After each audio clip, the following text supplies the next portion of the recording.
जय हिंद साथियों, मैं उत्तम चौहान आप सभी का पिनक्कल के ऑनलाइन प्लेटफॉर्म पर स्वागत करता हूं।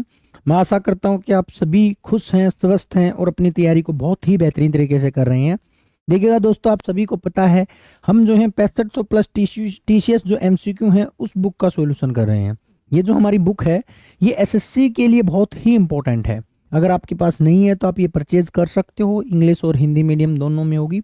और यहाँ पर मैं आपको साइंस का एक्सप्लेनेशन करवा रहा हूँ। साइंस में जितने भी हाल फिलहाल क्वेश्चन पूछे गए हैं परीक्षाओं में उनको मैं एक्सप्लेन करवा रहा हूं ताकि आपको जो सारा कंटेंट जो है वो अच्छे से समझ आ जाए। यानी कि ये बुक जो है, ये कंटेंट जो है, क्योंकि किसी भी परीक्षा की तैयारी करने वाले स्टूडेंट के लिए सबसे बड़ी जो प्रॉब्लम होती है वो होती है कंटेंट की। अगर एक अच्छा कंटेंट, एक अच्छा ऑथेंटिक कंटेंट अगर आपको मिल जाता है तो आप ये मान के चलो आपके एग्जाम में या आपकी प्रिपरेशन में सबसे ज़्यादा जो अहमियत जो होगी वो आपके कंटेंट की ही होगी।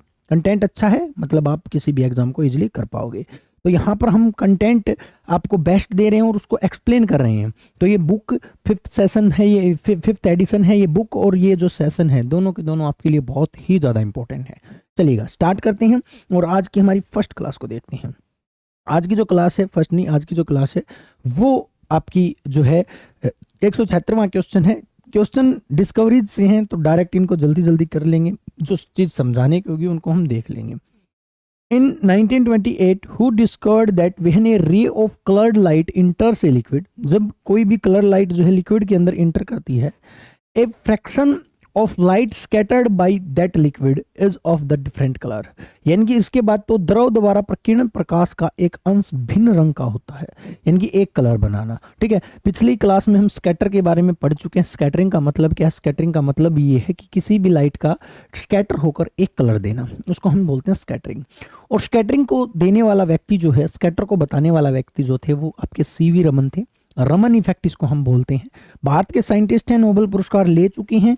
इनको इसी ने जो है रमन इफेक्ट भी जो है इसी से रिलेशन है। रमन इफेक्ट, आपसे ये भी क्वेश्चन पूछा जा सकता है कि रमन इफेक्ट का संबंध जो है वो किससे है, तो वो आपके स्कैटर से है। ठीक है, स्कैटरिंग से संबंध रखते हैं रमन, और स्कैटरिंग की मतलब जो है के बारे में जो बताने वाले व्यक्ति जो थे वो रमन थे। 1928 में इन्होंने बताया था। और भारत की तरफ से नोबेल पुरस्कार जीतने वाले भी व्यक्ति जो है सीवी रमन है। चलिएगा, ये क्वेश्चन है, मे भी आपको जो है क्लियर हो गया होगा। नेक्स्ट क्वेश्चन देखिएगा।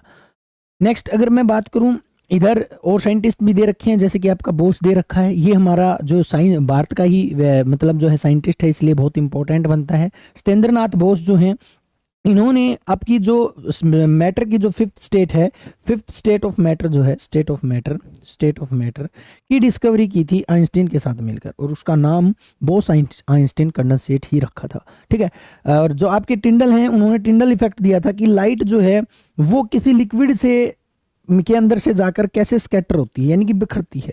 तो देखिएगा यहाँ पर जो स्कैटरिंग है, टिंडल इफेक्ट और जो है आपका रमन इफेक्ट, इनमें डिफरेंस क्या है वो देख लीजिएगा, क्योंकि अगर ये चीज़ आप नहीं समझ पाए तो आपको बहुत ही ज़्यादा गड़बड़ हो जाएगी, क्वेश्चन जो है गलत कर जाओगे। यहाँ पर इसने क्वेश्चन क्या कहा है, यहाँ पर क्वेश्चन कहा है कि डिफरेंट कलर जो आते हैं वो coloured light inter in liquid and fraction of light by that liquid is different colour. यहाँ पर कलर के अंदर डिवाइड होती है कौन? लाइट। लेकिन जो आपका टिंडल इफेक्ट है उसमें क्या होता है, मान के चलो टिंडल इफेक्ट है, इसके अंदर कोई लिक्विड भरा हुआ है, यानी कि सस्पेंशन है, सॉल्यूशन का नाम सस्पेंशन है। जैसे ही मैं इसके ऊपर लाइट मारता हूँ, जैसे ही लाइट जाती है तो ये लाइट इन पार्टिकल से टकराकर बिखर जाएगी। इसको मैं कहता हूँ टिंडल इफेक्ट। लेकिन यहाँ पर जो रमन इफेक्ट होगा ना, वहाँ पर डिफरेंट कलर दिखाएगी। यहाँ पर लाइट बिखर जाएगी लेकिन यहाँ पर कलर दिखाएगी। बस इतना ही फर्क है टिंडल इफेक्ट और रमन इफेक्ट में। ठीक है, टिंडल ने टिंडल इफेक्ट दिया था और रमन ने रमन इफेक्ट दिया था। इनको आप बारीकी से समझिएगा। दोनों के दोनों ने स्कैटरिंग के बारे में बताया था, लाइट स्कैटरिंग को समझाया था। उसने लाइट स्कैटरिंग को केवल इतना बताया था कि जब लाइट सस्पेंशन से जाती है तो वो बिखर जाती है, बस लाइट बिखर जाती है। जैसे आपने देखा होगा धुंध या कोहरा होता है, धुंध या कोहरा जब होता है तो जब सनलाइट पड़ती है उसके ऊपर तो वो थोड़ी बिखर जाती है, फैल फैल के दिखती है, उसको हम बोलते हैं स्कैटरिंग। लेकिन जब कलर में डिवाइड हो जाती है, वो कोई कलर दे देती है, तो उसको हम बोलते हैं रमन इफेक्ट। तो इनमें बहुत ज़्यादा डिफरेंस है टिंडल इफेक्ट और रमन इफेक्ट में। नेक्स्ट क्वेश्चन को देखिएगा। Who invented the capillary feed जो है आपकी फाउंटेन पेन। देखिएगा फाउंटेन पेन क्या है, पहले तो वो मैं आपको बताता हूँ। आप जो सिंपल पेन यूज करते हो वो फाउंटेन पेन नहीं है। पहले यूज किए जाते थे फाउंटेन पेन। आप पहले इंक वाले पेन, जिनको आप अपन बोलते थे स्याही वाले पेन, जिनके आगे जो है नोक होती थी और पीछे जो है इंक डली हुई होती थी, पीछे इंक का बॉक्स होता था, और वो जो इंक जो है वो धीरे धीरे रिसके ऐसे ऐसे करके जो है इधर आती थी, किसके पास, यहाँ पर इस निप के पास, और निप से जो है हम लिखते थे। फिर यहाँ पर इंक फिल दोबारा फिल करते थे, फिर लिखते थे। तो इसको बोलते थे हम फाउंटेन पेन। फाउंटेन पेन में होता क्या था, फाउंटेन पेन में जो है लिक्विड ऊपर नीचे जा रहा है, और लिक्विड का ऊपर नीचे जाना क्या कहलाता है, कैपिलरिटी कहलाता है। अगर मैंने आपको अभी तक नहीं बताया है तो मैं बता देता हूं, कैपिलरिटी एक्शन क्या है। कैपिलरिटी एक्शन का मतलब यह लिक्विड का अप डाउन होना, लिक्विड का ऊपर या नीचे जाना, ऊपर या नीचे जाना क्या कहलाता है, कैपिलरिटी कहलाता है।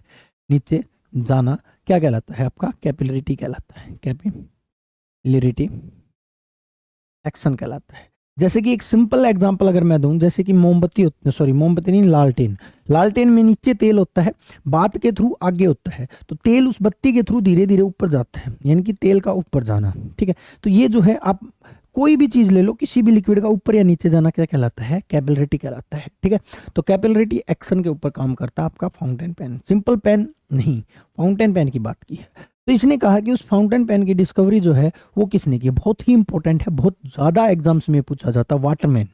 वाटरमैन व्यक्ति ने जो है इस फाउंटेन पेन की डिस्कवरी की थी। एल ई वाटरमैन जो है इसका पूरा नाम है। तो फाउंटेन पेन की डिस्कवरी जो है आपके वाटरमैन ने की थी। नेक्स्ट क्वेश्चन देखिएगा, नेक्स्ट है, what do you call the effect of splitting of spectral line into the several component in the presence of static magnetic field। एक स्थिर चुंबकीय क्षेत्र की उपस्थिति में वर्णक्रमीय रेखा के कई घटकों का विभाजन होना कौन सा प्रभाव कहलाता है। तो इस इफेक्ट को हम क्या कहते हैं, इस इफेक्ट को हम बोलते हैं जीमैन इफेक्ट। देखिएगा, हमने 3 स्कैटरिंग किए हैं, यहाँ पर भी आपका स्प्लिटिंग होना, स्प्लिटिंग का मतलब स्कैटरिंग ही होना कहलाता है, आप मेनली आप ये मान सकते हो। Splitting of spectrum line into several component, presence of magnetic field की प्रेजेंस में अगर क्या स्पेक्ट्रम लाइन क्या हो रही है, स्प्लिट हो रही है, तो इस इफेक्ट को हम क्या बोलते हैं, इसको हम बोलते हैं जीमैन इफेक्ट। क्या बोलते हैं, जीमैन इफेक्ट। तो रमन इफेक्ट, ये तीनों के तीनों इफेक्ट बहुत ही इंपॉर्टेंट है। रमन इफेक्ट, रमन ने दिए हैं इफेक्ट, आपके जो सीवी रमन है उन्होंने बताया है कि जब कोई भी लाइट स्कैटर होती है तो वो डिफरेंट कलर में डिवाइड हो जाती है। डिफरेंट कलर, यहां पर क्या आएगा, डिफरेंट कलर के अंदर डिवाइड हो जाएगी, इसको हम बोलेंगे रमन इफेक्ट। दूसरा जो हमने किया था टिंडल इफेक्ट में क्या होगा, जब लाइट किसी भी सस्पेंशन से जाएगी तो वो बस केवल बिखर जाएगी, डिवाइड हो जाएगी, यानी कि केवल स्कैटरिंग होगा, ओनली स्कैटर लाइट होगी, यानी कि बिखर जाएगी ऐसे ऐसे करके, और कुछ नहीं होगा टिंडल इफेक्ट में, यानी कि कलर वलर नहीं बनेगा। और तीसरा जो है आपका जीमैन इफेक्ट में क्या दे रखा है, इसमें केवल ये कह रहा है कि केवल ये जब होगा जब मैग्नेटिक फील्ड मौजूद होगा। तो मैग्नेटिक फील्ड की मौजूदगी में स्पेक्ट्रल लाइन का स्प्लिट होना, यानी कि बिखर जाना, क्या कहलाता है, ये जो है आपका जीमैन इफेक्ट कहलाता है। ठीक है, तो इसको याद रखिएगा, बिल्कुल थोड़ा थोड़ा डिफरेंस है इन तीनों के तीनों इफेक्ट्स में, तो आपको याद रखना है। D is the right answer. Next question देखिएगा, the discovery and understanding of electromagnetic induction is based on long series of experiment carried out by, यानी कि विद्युत चुंबकीय प्रेरण की खोज किसने की। सिंपल तरीके से अगर मैं बात करूं तो मैं आपको बता चुका हूं, इलेक्ट्रोमैग्नेटिक इंडक्शन की बात कर रहा हूं, केवल इलेक्ट्रोमैग्नेटिज्म की बात नहीं कर रहा हूं।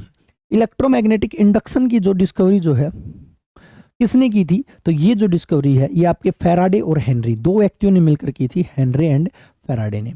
प्लैंक ने जो है आपकी क्वांटम थ्योरी दी थी, आइंस्टीन ने रिलेटिविटी की थ्योरी दी थी, रिलेटिविटी की theory E is equal to M C square. Rutherford जो थे उन्होंने न्यूक्लियर थ्योरी दी थी, न्यूक्लियर थ्योरी, नाभिकीय सिद्धांत जो है इन्होंने दिया था। प्लैंक ने जो है आपके, प्लैंक और फर्मी में प्लैंक ने दिया था मेनली, इन्हें जो है क्वांटम थ्योरी दी थी, क्वांटम थ्योरी, क्वांटा के बारे में इसने बताया था कि जो लाइट के फोटोन्स होते हैं वो क्वांटा के अंदर होते हैं, तो इसके बारे में इसने बताया था, किसने, प्लैंक ने। तो ये चारों के चारों व्यक्ति आपको याद रखने हैं। फैराडे और हेनरी ने जो है इलेक्ट्रोमैग्नेटिक इंडक्शन की डिस्कवरी की थी। नेक्स्ट देखिएगा, रोंटजन जो है, what did Wilhelm corn Roentgen discovered. आपको बस केवल रोंटजन याद करने हैं। रोंगटे खड़े हो गई, रोंगटे खड़े हो जाना, यानी कि मेरे एक्सरे जब मेरे मतलब जो है मेरी बोन टूटी या फिर किसी भी टाइप का मैं एक्सरे करवाने गया तो उस टाइम पर मेरे रोंगटे खड़े हो गए, कहीं कोई बोन ना टूट रही हो। ठीक है, तो इसलिए रोंगटे खड़े हो जाना, ऐसे याद रखो रोंगटे। तो एक्सरे की डिस्कवरी जो है वो किसने की थी? रोंटजन। तो एक्सरे को देखकर रोंगटे खड़े हो गए, तो रोंटजन ने एक्सरे की डिस्कवरी की थी। नेक्स्ट को देखिएगा, which scientist proposed the theory of relativity. तो ये तो बहुत ही इंपॉर्टेंट थ्योरी है और मे भी सभी को आती है, is equal to M C square. चाय वालों को भी पता है is equal to M C square का। ई जहां पर एनर्जी है, ई जहां पर एनर्जी है, एम जहां पर मास है, सी जहां पर जो है स्पीड ऑफ लाइट है, स्पीड ऑफ लाइट है। ये आपका E is equal to M C square, E is equal to M C square. तो ये जो थ्योरी ऑफ रिलेटिविटी है ये किसने डिस्कवर की थी? Watson and Crick. Watson and Crick ने क्या किया था? डीएनए का डबल मॉडल दिया था भाई। DNA deoxyribonucleic acid genetic substance होता है। डीएनए डबल हेलिक्स मॉडल जो है, हेलिक्स मॉडल जो है वो किसने दिया था? ये आपके वाटसन एंड क्रिक्स ने दिया था। तो यहाँ पर आपका एक ही बचता है, आइंस्टीन। आइंस्टीन ने जो है आपकी किसकी थ्योरी दी थी? E is equal to M C square की थ्योरी दी थी। डाल्टन जो है, डाल्टन ने जो है एटॉमिक थ्योरी दी थी, यानी कि एटम की खोज या डिस्कवरी की थी। एटॉमिक थ्योरी जो है, परमाणु सिद्धांत जो देने वाले थ्योरी देने वाले व्यक्ति कौन थे? डाल्टन थे। डार्विन, डार्विन ने जो है इवोल्यूशन की थ्योरी दी थी। विकासवाद, इवोल्यूशन, ये साइंस की बायोलॉजी से संबंधित है। इवोल्यूशन का मतलब होता है हमने किस प्रकार से डेवलपमेंट किया है, इवोल्यूट किया। इवोल्यूशन करना मतलब विकासवाद का सिद्धांत जो है किसने दिया है? डार्विन ने दिया है। तो ये सारे के सारे साइंटिस्ट जो हैं आपको याद रखने हैं। नेक्स्ट क्वेश्चन को देखिएगा, Which scientist won the Nobel Prize in Physics in 1918 for the discovery of energy quanta? Energy quanta की डिस्कवरी किसने की? जो क्वांटा थ्योरी है, क्वांटम थ्योरी है कि एनर्जी जो है वो आपकी क्वांटा में होती है। क्वांटा मतलब एक बंडल में होती है। ये बात किसने बताई है? तो ये आपके प्लैंक ने बताई है। तो जहां पर भी प्लैंक है, प्लैंक ये रहा प्लैंक, पूरा नाम तो बहुत बड़ा है, मैक्स कार्ल आर्नस्टाइन लुडविन प्लैंक। ठीक है, तो बहुत बड़ा नाम है, तो आपको केवल प्लैंक याद रखना है। प्लैंक ने जो है इसकी डिस्कवरी की है, किसकी भी? क्वांटा थ्योरी की या क्वांटम थ्योरी की। ठीक है, एनर्जी क्वांटा की डिस्कवरी की है। नेक्स्ट देखिएगा, सुपर कंडक्टिविटी पहले भी आ चुका है। Was discovered by who was also awarded the Nobel prize for physics in 1911।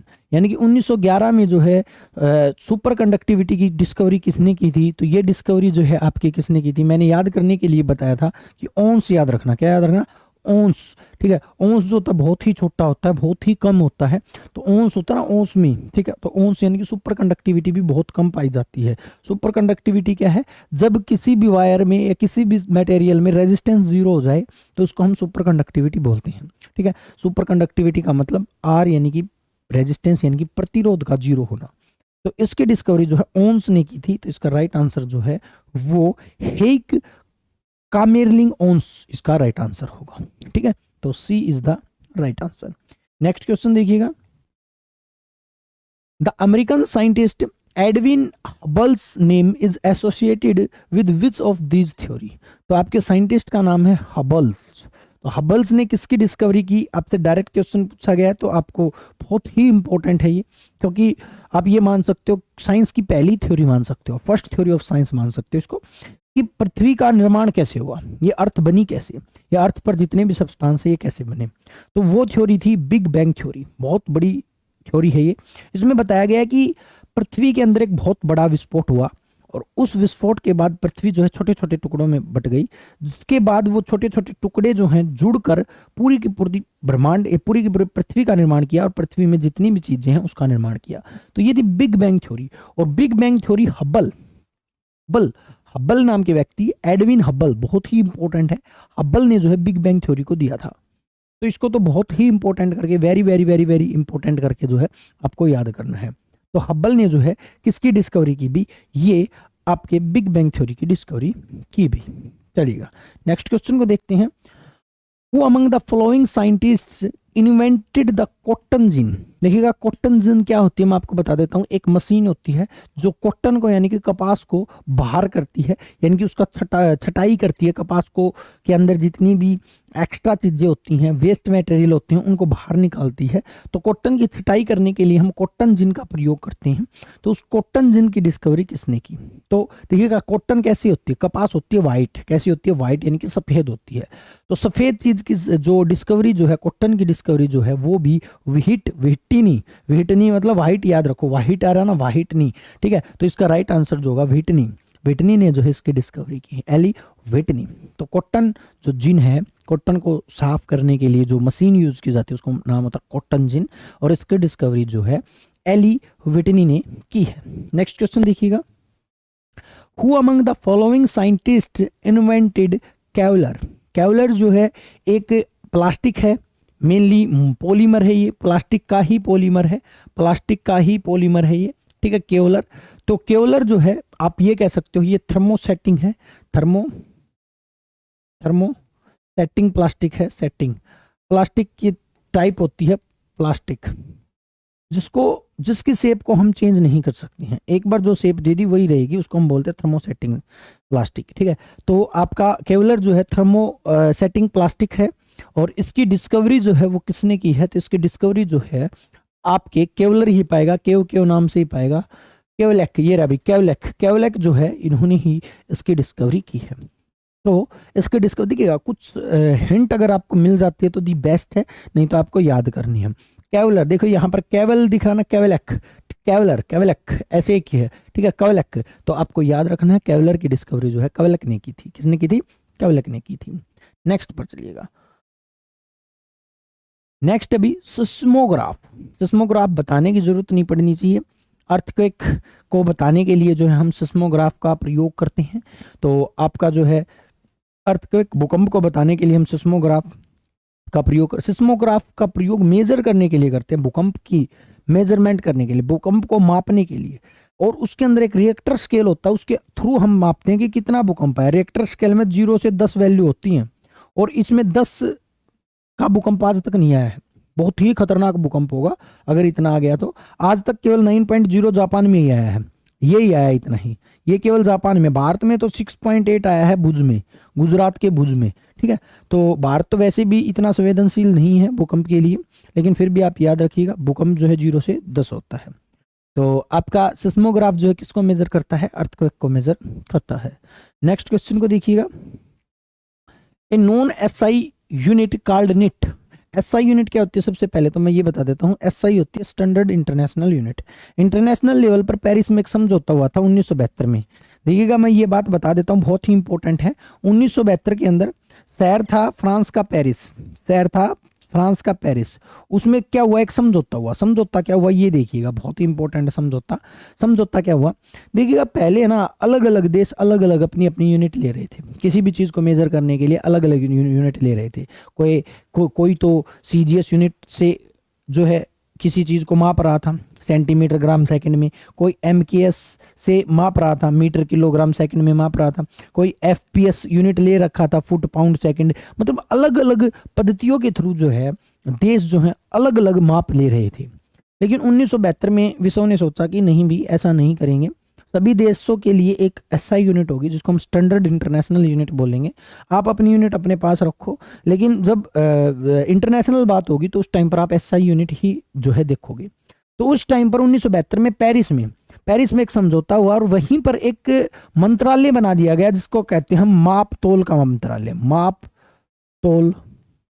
तोल संगठन, या फिर माप तोल संगठन जो है संगठन, इसका मुख्यालय पेरिस में है। मापतोल से रिलेटेड जितनी भी चीजें होती हैं वो पेरिस में ही जो है सोल्व होती हैं। इंटरनेशनल बता रहा हूं मैं यहाँ पर। और उसने एक यूनिट बनाई जिसका नाम है एसआई, स्टैंडर्ड इंटरनेशनल यूनिट, की भी हर चीज की जो है एक एसआई यूनिट होगी। तो इसने कहा कि नॉन एसआई यूनिट, नॉन का मतलब जो एसआई यूनिट नहीं है, कॉल्ड निट, जिसको हम क्या कहते हैं? निट कहते हैं, is the unit of which of the following photometric quantities use to measure a multitude of light intensity. सबसे पहले तो किसको मेजर कर रही है? Multitude of light intensity, luminous intensity जिसको हम बोलते हैं। लाइट इंटेंसिटी कहता ना, केवल लाइट इंटेंसिटी कहता, तो इसकी यूनिट होती कैंडेला। इसकी यूनिट क्या होती? कैंडेला। बट यहां पर इसने पूछा है मल्टीट्यूड ऑफ, किसका, मल्टीट्यूड ऑफ लाइट इंटेंसिटी इसने पूछा है। तो मल्टीट्यूड की अगर बात कर रहा हूं ना मैं, तो उस टाइम पर ये है लुमिनेंस की, क्या है, लुमिनेंस। याद रखिएगा, मल्टीट्यूड ऑफ लाइट इंटेंसिटी जो है किसमें मेजर की जाती है, लुमिनेंस में मेजर की जाती है। ठीक है, इसके राइट आंसर जो होगा वो लुमिनेंस होगा। याद रखिएगा कि इसको लुमिनेंस को हम निट भी बोलते हैं, इसको हम निट भी बोलते हैं, निट है, निट दूसरा नाम है लुमिनेंस का। और ये किसकी यूनिट है, तो ये जो है मल्टीट्यूड ऑफ लाइट इंटेंसिटी की है। केवल लाइट इंटेंसिटी की कैंडला, लेकिन मल्टीट्यूड ऑफ लाइट इंटेंसिटी की जो है आपकी लुमिनेंस है, इसका दूसरा नाम निट है। तो याद रखिएगा, बहुत ही इंपॉर्टेंट है। नेक्स्ट देखिएगा, what is an instrument that send pulses of electromagnetic energy into the atmosphere to detect rainfall, determine its speed and intensity and identify the precipitation types such as rain, snow and hail। वह कौन सा उपकरण है जो वर्षा का पता लगाता है, सिंपल सी बात, रेन का पता लगाता है, उसके बारे में आपसे पूछा गया है। उसकी गति, उसकी तीव्रता को निर्धारित करता है, वर्षा, बर्फ, ओलो जैसे वर्षा की प्रकारों की पहचान करता है कि ये वर्षा है, बर्फ है, ओला है, सभी चीजों को देखता है। और सबसे बड़ी बात यह है, इस चीज को करने के लिए वो विद्युत चुंबकीय ऊर्जा का प्रयोग करता है। सबसे मेन जो चीज है ना, ये एक ऐसा इंस्ट्रूमेंट है जो इलेक्ट्रोमैग्नेटिक एनर्जी का प्रयोग करता है, एटमॉस्फेयर में इलेक्ट्रोमैग्नेटिक एनर्जी को भेजकर डिटेक्ट करता है और चेक करता है। अब यहां पर देखो, 90% स्टूडेंट जो है वर्षा का पता लगाने के लिए बैरोमीटर को आंसर कर देंगे कि भाई बैरोमीटर की सतह अगर धीरे धीरे नीचे आ रही है, धीरे धीरे नीचे आ रही है तो रेन होगी। ये हम बचपन से ही पढ़ते आ रहे हैं। बैरोमीटर की सतह का धीरे धीरे नीचे आना जो है आपका क्या कहता है, रेन को इंडिकेट करता है। आप इजीली कह दोगे। एकदम से ऊपर नीचे होती है तो ओलावृष्टि, आंधी तूफान आने की संभावना है। धीरे धीरे ऊपर जाती है तो मौसम साफ होता है। ये बैरोमीटर की जो है के आधार पर हम देख सकते हैं। लेकिन बैरोमीटर में कहीं पर इलेक्ट्रोमैग्नेटिक का जिक्र होता है? नहीं होता। बैरोमीटर तो एक ऐसा इंस्ट्रूमेंट है जिसके अंदर मरकरी भरी हुई होती है, एचजी भरी हुई होती है, और एचजी ऊपर नीचे जाती है। इलेक्ट्रोमैग्नेटिक वेव तो हम छोड़ते ही नहीं है। तो ये कैसे हो सकता है? तो जो 90% स्टूडेंट बैरोमीटर करके आते हैं इस क्वेश्चन का, वो गलत है। स्पेक्ट्रल पायरोनोमीटर, पायरो का मतलब क्या होता है? पायरो का मतलब होता है भी आपकी आग। क्या होती है? आग। पायरो, पायरो का मतलब आग। मतलब इसका रिलेशन जो है आपकी रेडिएशन या एनर्जी से होगा। यानी कि इसका रिलेशन जो है आपका कहीं पर भी रेन से नहीं होगा, क्योंकि रूट वर्ड्स को पकड़ना सीखो। पायरो नहीं होगा। एनिमो, एनिमो का मतलब एयर को मेजर करेगा। ये सिंपल सी बात है। 2D सोनिक एनिमोमीटर, एनिमोमीटर का मतलब ये जो है हवा की गति, स्पीड ऑफ एयर जो है मेजर करेगा। स्पीड ऑफ एयर को मेजर करेगा। पायरिनोमीटर जो है वो रेडिएशन को मेजर करेगा। ठीक है। इधर एक बच गया, Doppler weather radar. Doppler weather radar जिसको हम DWR बोलते हैं, बहुत ही इंपॉर्टेंट है। आजकल DWR का ही प्रयोग करते हैं कि वर्षा होगी या नहीं होगी, रेन होगी या नहीं होगी, तो हम DWR से ही पता लगाते हैं। तो D is the right answer. DWR, Doppler weather radar, Doppler मौसम रडार से ही हम इस रेन का पता लगाते हैं। और ये रडार जो है वो इलेक्ट्रोमैग्नेटिक एनर्जी को रिलीज करती है और उसके थ्रू जो है हमें जो है रेन का पता लगता है। तो D is the right answer. Options भी नेगलेक्ट कर सकते थे, वैसे भी फैक्ट याद रखिएगा। नेक्स्ट क्वेश्चन को देखिएगा। Which of the following is correct match of column A and B. देखिएगा, ऐसा क्वेश्चन कभी भी आए ना, बहुत आसान क्वेश्चन होते हैं, देखने में मुश्किल लगते हैं लेकिन होते बहुत आसान है। अगर आपको एक भी क्वेश्चन आ रहा ना, एक भी कॉलम मैच करना आ रहा है, तो 90% चांस होते हैं कि वो क्वेश्चन ठीक हो जाए। 100% में अगर 2 आ रहे हैं तो 2 में से 100% हो ही जाएगा। देखते हैं कौन सा आपको आता है। इलेक्ट्रिक करंट की यूनिट क्या है? यहां पर यूनिट पूछी गई है, तो इलेक्ट्रिक करंट की सभी को यूनिट पता है। इलेक्ट्रिक करंट की यूनिट जो है वो क्या है? एम्पियर है। यानी कि एक का सी यहां नहीं है, इसको काट दो भाई। यानी कि सी तो नहीं होगा, सी तो ऑप्शन नहीं होगा। अब दूसरे को और देख लो। चलो भाई, वोल्टेज का आपको नहीं पता, जिसका पता है उसका देखते चलते हैं। उसके बाद किस मतलब पता आपको किसका है, ये देखो। मेरे को पता है, मान के चलो आपको जो है वोल्टेज का पता है। वोल्टेज की यूनिट जो होती है वो वोल्ट होती है। वोल्टेज की यूनिट क्या होती है? वोल्ट होती है। यानी कि 2 का जो है वो डी आएगा, 2 का डी आएगा। 2 का डी इसमें नहीं है, इसको काट दो। ऑप्शन बच गए 2। अब एक की तरफ और जाना पड़ेगा। कैपेसिटेंस की यूनिट नहीं पता मेरे को, छोड़ दो। मैग्नेटिक फील्ड की तो पता है, टेस्ला। मैग्नेटिक फील्ड की टेस्ला, तो इसकी फैराडे। इसकी क्या होगी, कैपेसिटेंस की क्या हो जाएगी, फैराड हो जाएगी। इंपॉर्टेंट है, 4 यूनिट भी याद आपको हो गई। फैराड जो है किसकी यूनिट है, फैराड जो है कैपेसिटेंस की यूनिट है। ठीक है, तो ये जो है आपकी यूनिट है। तो इसका राइट आंसर जो होगा वो 3 का बी, 4 का ए, 4 का ए, यानी कि ए इज द राइट आंसर, ये भी नहीं होगा। ठीक है, और यूनिट, एक बात याद रखिएगा, अगर आप एसएससी की तैयारी कर रहे हो तो यूनिट आपको जरूर आनी चाहिए। कुछ इंपॉर्टेंट यूनिट बता रहा हूं मैं जो आपको याद रखनी है, कुछ एसआई यूनिट बता रहा हूं। जैसे टेम्परेचर की तो सभी को पता है, फिर भी मैं लिख देता हूं। टेम्परेचर की जो होती है वो केल्विन होती है, केल्विन होती है। इलेक्ट्रिक करंट की एम्पियर आई गई। लुमिनस इंटेंसिटी की याद रखना, लुमिनस ये light intensity, luminous intensity, intensity इसकी जो होती है वो कैंडला होती है, कैंडला होती है, कैंडला, कैंडला होती है। उसके बाद लुमिनस इंटेंसिटी के बाद आपको जो जो इंपॉर्टेंट यूनिट बता रहा हूँ जो आपको याद रखनी है, प्रेशर की तो सभी को पता है, पास्कल होती है। प्रेशर की पता है, फोर्स की पता है, फोर्स की न्यूटन होती है। सिंपल सिंपल यूनिट है, इनकी सबको पता रहता है। ठीक है, मैग्नेटिक फील्ड की यूनिट टेस्ला है। मैग्नेटिक फ्लक्स की यूनिट जो है वेबर है। मैग्नेटिक, मैग्नेटिक फ्लक्स यूनिट जो है वो क्या है, वेबर है, वेबर है। ठीक है, प्रतिरोध यानी कि रेजिस्टेंस की यूनिट ओम है। रेजिस्टेंस जो होता है आपका उसकी यूनिट क्या है, ओम है, ओम है। उसके बाद और भी रेजिस्टेंस, रेजिस्टिविटी, कंडक्टर, कंडक्टिविटी बहुत सी हैं, तो आप उनकी यूनिट जो है ज़्यादा ही हो जाएगा, ये कितनी ही यूनिट करवा दे कम ही पड़ेंगी। तो आपको एज ए होमवर्क दे रहा हूँ मैं, क्योंकि ज़्यादा हो जाएंगी, ये कितनी करवाएं सभी इंपॉर्टेंट है। एज ए होमवर्क बता रहा हूँ, कम से कम आपको 30 से 25 यूनिट, 30 से 35 यूनिट जो है आपको आनी चाहिए। ठीक है, फिजिक्स की यूनिट का चैप्टर बहुत ही इंपॉर्टेंट है, यूनिट एंड मेजरमेंट का।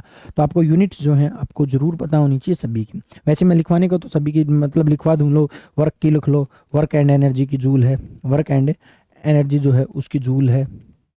ठीक है, उसके बाद पावर की लिख लो, पावर की वोल्ट है, पावर की जो है आपकी क्या है, वोल्ट है। और भी बहुत सी यूनिट है, कितनी भी लिख सकते हो आप। ठीक है, लेकिन मेन जो चीज़ है वो मैंने आपको बता दी है कि आपको यूनिट जो है पता होनी चाहिए।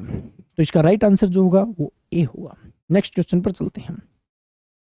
विच physical unit is defined as the field intensity that produces 1 newton of force per ampere per metre of conductor. तो इसको हम क्या कहते हैं? तो सबसे पहले ऑप्शंस को नेगलेक्ट करोगे या फिर क्या करोगे? पास्कल, देखिए ऑप्शन नेगलेक्ट से काम नहीं चलेगा, लेकिन आपको थोड़ा बहुत अंदाजा होना चाहिए। कुलाम तो जो है आपके आवेश की यूनिट होती है, तो कुलाम तो क्यों होता है, चार्ज होता है। ठीक है, चार्ज होता है, तो चार्ज की यूनिट होती है कुलाम। चार्ज की डेफिनेशन ये नहीं है, क्योंकि चार्ज जो होता है वो क्या होता है, I is equal to Q by T होता है। तो सिंपल सी बात, आई इंटू टी जो है वो क्यू होगा, ये तो नहीं होगा। कैंडेला लुमिनस इंटेंसिटी है। लुमिनस का मतलब यहाँ पर लाइट है, यहाँ पर लाइट नहीं है। यहाँ पर बात डिस्कस किसकी की गई है, डिस्कस यहाँ पर जो है फील्ड इंटेंसिटी की गई है, या कंडक्टर लाइट जो है इलेक्ट्रिसिटी की बात की गई है। तो यहाँ पर कैंडेला भी नहीं होगी। पास्कल, पास्कल प्रेशर की यूनिट है, तो प्रेशर का तो सभी को पता है, प्रेशर जो होता है फोर्स अपॉन एरिया होता है। तो यहाँ पर ये भी, यानी कि पास्कल भी यूनिट भी नहीं हो सकती, पास्कल की भी डेफिनेशन ये नहीं हो सकती। यानी कि ऑप्शन नेगलेक्टिंग मेथड से मैं मान सकता हूं कि ये यूनिट, ये जो डेफिनेशन है किसकी है, टेस्ला की है। किसकी है, टेस्ला। और टेस्ला किसकी यूनिट है, मैग्नेटिक फील्ड की यूनिट है। किसकी है, मैग्नेटिक फील्ड की है। यानी कि डेफिनेशन जो है ये मैग्नेटिक फील्ड की है। ठीक है, तो physical unit is defined as the field intensity, यानी कि magnetic field intensity that produced 1 newton of force per ampere per metre. ठीक है, तो आपका जो है न्यूटन पर एम्पियर पर मीटर जो है ये आपकी किसकी है, टेस्ला के बराबर है या मैग्नेटिक फील्ड के बराबर है। ठीक है, तो C is the right answer. Next question देखिएगा। Name the instrument that is used by the meteorologists to measure the solar radiation from region of hemisphere of incidence on a flat surface. यानी कि उस उपकरण का नाम बताइए जिसका उपयोग मौसम विज्ञानियों द्वारा समतल सतह का गोलार्ध के आपतन क्षेत्र में सौर विकिरण को मापने के लिए प्रयोग किया जाता है। ऑप्शंस को नेगलेक्ट करते हैं, नहीं पता तो। वैसे अगर इंग्लिश मीडियम आप एसएससी की तैयारी कर रहे हो तो आपकी इंग्लिश अच्छी होगी, इंग्लिश अच्छी है तो आपकी वोकैब भी अच्छी होगी, वोकैब अच्छे हैं तो रूट वर्ड भी आपके अच्छे होंगे। हाईग्रो, हाईग्रो का मतलब यहाँ पर क्या है, वाटर ह्यूमिडिटी मापता है। ये वाटर की ह्यूमिडिटी मेजर करता है कौन भी, हाईग्रोमीटर। बैरो, बैरो का मतलब होता है आपका एटमॉस्फेयर, तो ये एटमॉस्फेयर प्रेशर मेजर करता है, एटमॉस्फेरिक प्रेशर को मेजर करता है कौन भी, आपका बैरोमीटर। पायरा, देखो पायरा, पायर रूट वर्ड होता है आपकी फायर के लिए, आग के लिए, यानी कि यहाँ पर आपकी रेडिएशन है सोलर रेडिएशन। तो सोलर रेडिएशन को कौन मेजर करता है? सोलर रेडिएशन को जो है आपका पायरोमीटर जो है मेजर करता है। और लास्ट है एनिमो, एनिमो मतलब हवा, यानी कि एयर स्पीड को मेजर करता है कौन भी? एयर स्पीड को मेजर करता है आपका कौन भी? ये जो है आपका एनीमोमीटर करता है। तो इसका राइट आंसर जो होगा वो सी होगा, पायर, पायर, पायरो मतलब जो है आपकी फायर। ठीक है, तो सोलर रेडिएशन को मेजर कौन करता है? तो ये आपका पायरोमीटर मेजर करता है। तो आई होप ये चीजें जो है आप समझ रहे होंगे। नेक्स्ट क्वेश्चन को देखिएगा। नेक्स्ट क्वेश्चन अभी, match the points under list 1 and 2, 2 के साथ 1 के साथ 2 को मेजर करना है। पहले इंस्ट्रूमेंट दिए गए हैं और दूसरी सूची में जो है उनके यूज दिए गए हैं। फिर वही सेम, आपको कौन सा आता है ये देखो, इनमें से आता कौन सा है ये देखो। चलो सेक्सटेंट का आपको नहीं पता है, मैं मान के चल लेता हूँ सेक्सटेंट का आपको नहीं पता, ओडोमीटर का भी नहीं पता है, थर्मोपाइल और पायरोमीटर इनका तो पता होगा, किसी एक का तो पता होगा, एक का भी बताना तो भी आपको काम चल जाएगा। चलिएगा, मेरे को तो पता है कि भी हम जो है जो आपका जो आपका सक्सटेंट जो है उसका प्रयोग जो है किस में करते हैं? सक्सटेंस का प्रयोग जो है वो आपके measure the angle between two visible object. ये तो पहला ही हो गया अभी, एक का तो नहीं का, एक मिनट, पहला ही हो गया, तो एक का तो यही हो गया। ठीक है, तो ठीक है, यूडोमीटर से मेजर द रेनफॉल, यूडोमीटर से मेजर किया जाता है। ठीक है, ठीक है, तो भाई एक का एक हो गया, एक का एक हो भी तो सकता है, क्या बात होगी, कंफ्यूज क्यों हो रहे हो? एक का एक हो गया, अभी एक का एक देखो कहाँ पर है, एक का एक तो एक में ही है, यही आ गया आंसर। तो ये कट गया, ये कट गया, ये कट गया। मेरे को पता है सेक्सटेंट जो है वो किस में प्रयोग किया जाता है? सेक्सटेंट का प्रयोग जो है angle between two visible object, दो विजुअल ऑब्जेक्ट्स के बीच में एंगल का पता लगाने के लिए हम किसका प्रयोग करते हैं?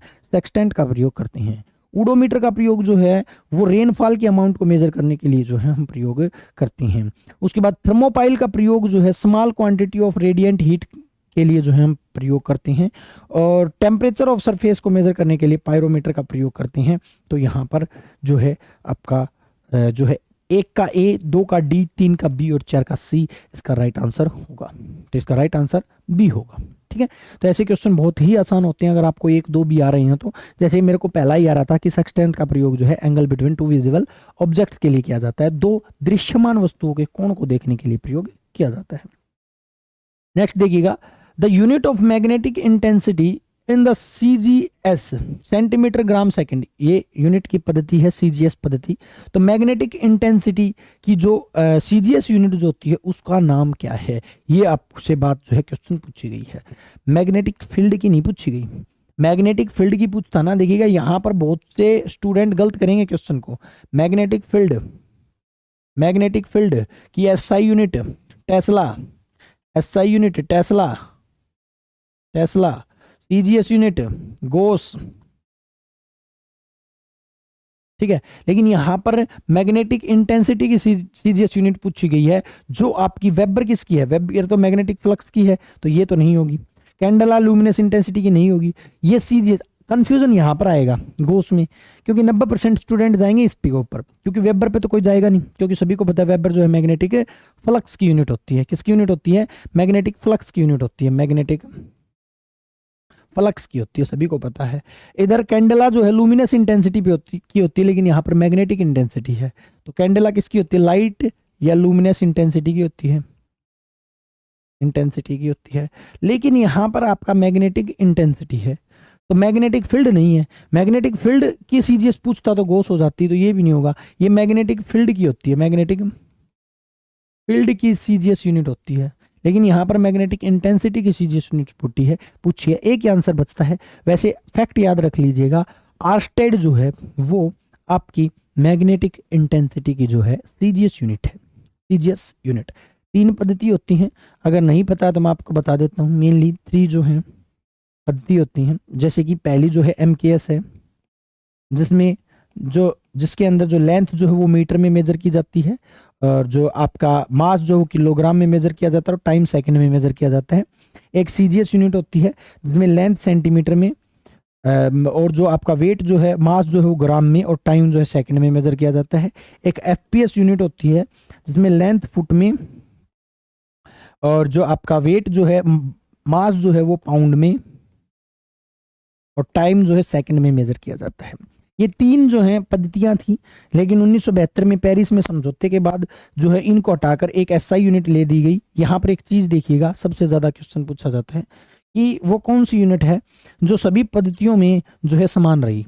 तो टाइम जो है वो सेकंड ही रहा हर पद्धति के अंदर, और सभी चीजें जो है चेंज होती गई, लेकिन सभी पद्धतियों में जो है टाइम जो है सेकंड में ही रहा है। ठीक है, उसके बाद क्या किया, 1972 में 71-72 में जो समझौता हुआ उसमें कहा कि भाई सभी देश ऐसा मत करें, अलग अलग अपनी यूनिट ना बनाएं, इसलिए एमकेएस को उठाया, एमकेएस के ऊपर एसआई यूनिट को बना दिया गया, स्टैंडर्ड इंटरनेशनल यूनिट। ये भी क्वेश्चन बहुत बार पूछा जाता है कि स्टैंडर्ड इंटरनेशनल यूनिट जो है वो किस पद्धति से बनाई गई है। तो ये जो है आपके एमकेएस पद्धति से बनाई गई है, यानी कि एमकेएस से ही आपकी एसआई यूनिट है। यानी कि एमकेएस में हम जैसे लेंथ को मीटर में, मास को किलोग्राम में और टाइम को सेकंड में मेजर करते थे, सेम ऐसे ही एसआई यूनिट में भी लेंथ को मीटर में, मास को किलोग्राम में और टाइम को सेकंड में ही मेजर करते हैं। ठीक है, तो एसआई यूनिट जो है किसके ऊपर बनाई गई, ये जो है एमकेएस पद्धति के ऊपर बनाई गई। तो यहाँ पर जो है सीजीएस यूनिट जो है आपकी आर्स्टेड होगी। क्या होगी भाई, आर्स्टेड इज द राइट आंसर। चलिएगा नेक्स्ट क्वेश्चन देखते हैं। Which among the following instruments is used for measuring the humidity of the air? Humidity क्या है, humidity क्या है, water vapor in air, water vapor in air। हवा के अंदर वाटर वेपर का होना जरूरी है भी बहुत ज्यादा। एक अच्छे एटमॉस्फेयर के लिए, एक अच्छे एटमॉस्फेयर के लिए 60% ह्यूमिडिटी होना जरूरी है। ठीक है, ये जरूरत है। अगर ह्यूमिडिटी 100% हो जाती है, 100% वाटर वेपर हो जाता है, वाटर किसी भी एयर के अंदर वाटर वेपर 100% हो जाता है, मतलब इससे ज्यादा एयर वाटर वेपर को नहीं ले सकती।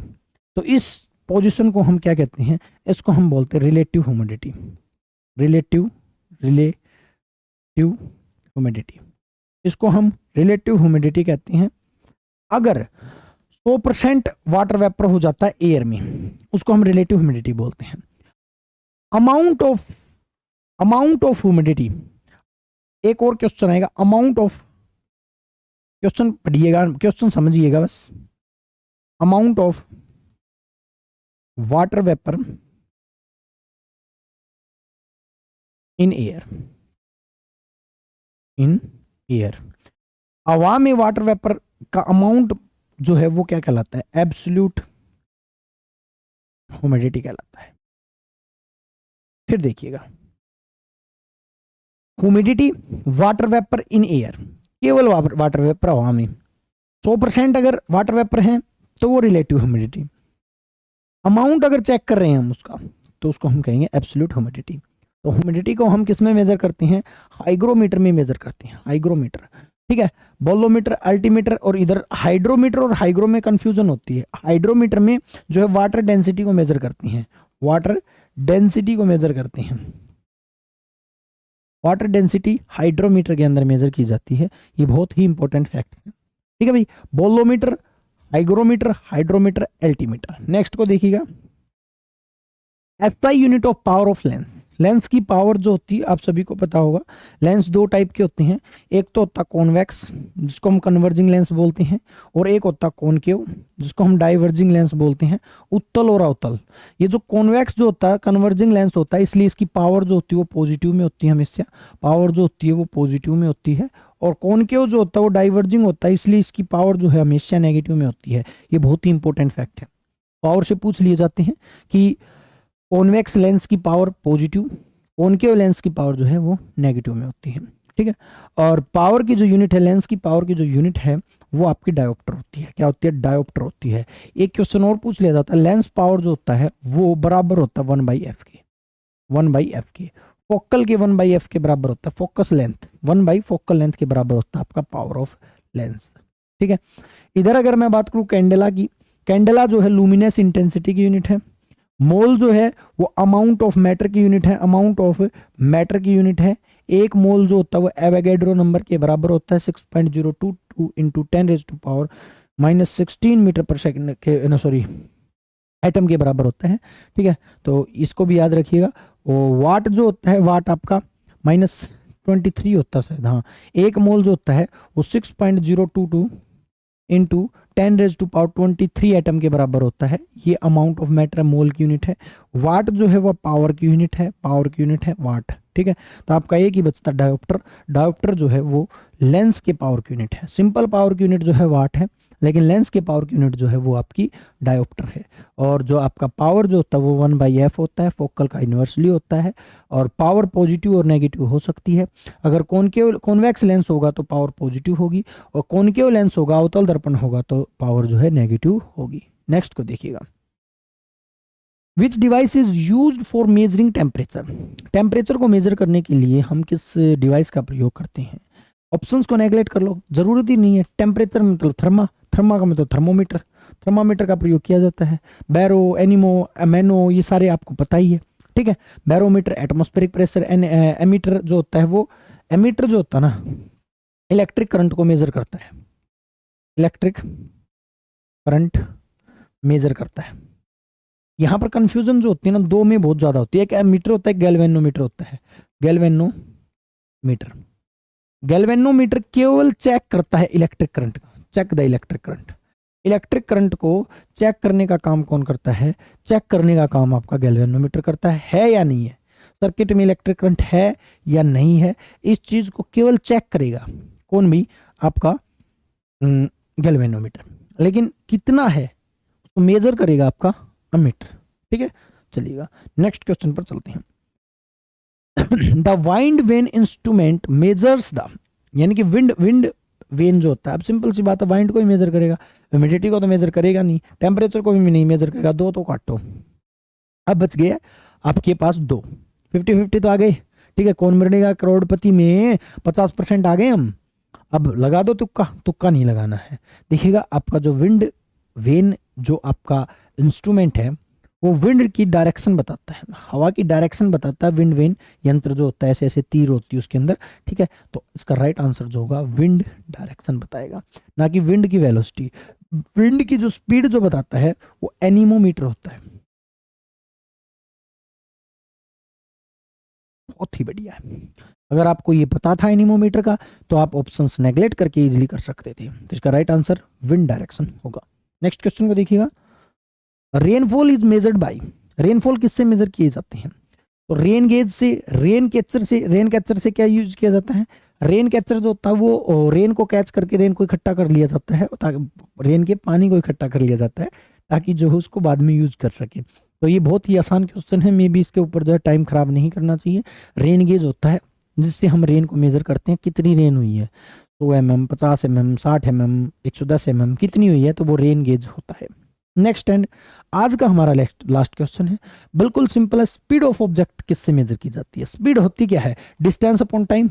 डिस्टेंस लेंथ है मीटर, टाइम क्या है? सेकंड, यानी कि मीटर पर सेकंड, मीटर पर सेकंड। तो देख लीजिएगा मीटर पर सेकंड क्या है, मीटर पर सेकंड ही जो होगा इसका राइट आंसर होगा। ठीक है भाई, तो इसका राइट आंसर मीटर पर सेकंड। ये थे भी आज के जो है हमारे 25 क्वेश्चन, और जो है आपका सेशन जो है यहाँ पर कंप्लीट होता है। 200 क्वेश्चन हम कंप्लीट कर चुके हैं। तो आज के लिए इतना ही, चाहेंगे जाने की अनुमति और मिलेंगे हमारे नेक्स्ट लेक्चर के साथ। जय हिंद साथियों, जय भारत।